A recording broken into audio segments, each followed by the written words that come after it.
ભરૂચ શહેર એ ડિવિઝન પોલીસે દમણની નંબર પ્લેટ વાળી એક ફોર વ્હીલરમાંથી વિદેશી દારૂના જથ્થા સાથે એક બુટલેગરને ઝડપી પાડ્યો હતો।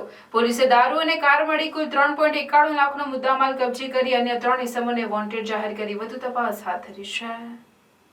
ભરૂચ જિલ્લા એસપી મયુર ચાવડાની સૂચના મુજબ શહેર જિલ્લામાં ગેરકાયદેસર ચાલતી દારૂ જુગારની પ્રવૃત્તિઓ ડામી દેવા આદેશ આપ્યા હતા, જેથી એ ડિવિઝનના પીઆઈ વીયુ ગડરિયા સ્ટાફને કડક કામગીરી કરવા સૂચનાઓ આપી હતી। જે અનુસંધાને એ ડિવિઝનના પોલીસ સર્વેલન્સ ટીમના માણસો તેમના વિસ્તારમાં પેટ્રોલિંગમાં હતા। દરમિયાન કોન્સ્ટેબલ મહિપાલસિંહ તથા પંકજભાઈને માહિતી મળી હતી કે શેરપુરા ખાતે રહેતો શહેબાઝ ઉર્ફે કાલી મારવાડી એક સફેદ કલરની સ્વિફ્ટ ફોર વ્હીલર ગાડી નંબર DD 03E 3036માં ઇંગ્લિશ દારૂ ભરીને ભૃગુ ઋષિ બ્રિજ પરથી શક્તિનાથ તરફ જનાર છે।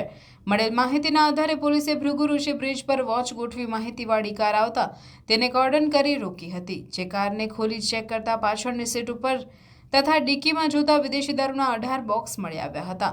આ ગુનામાં પકડાયેલ ઈસમ શહેબાઝ ઉર્ફે સોહેલ ઉર્ફે કાલી સબીરભાઈ મારવાડી નાગોરીની પૂછતાછ કરતા તેણે આ દારૂનો જથ્થો દમણના ચેતન જોશી પાસેથી ભર્યો હોવાનું જણાવ્યું હતું।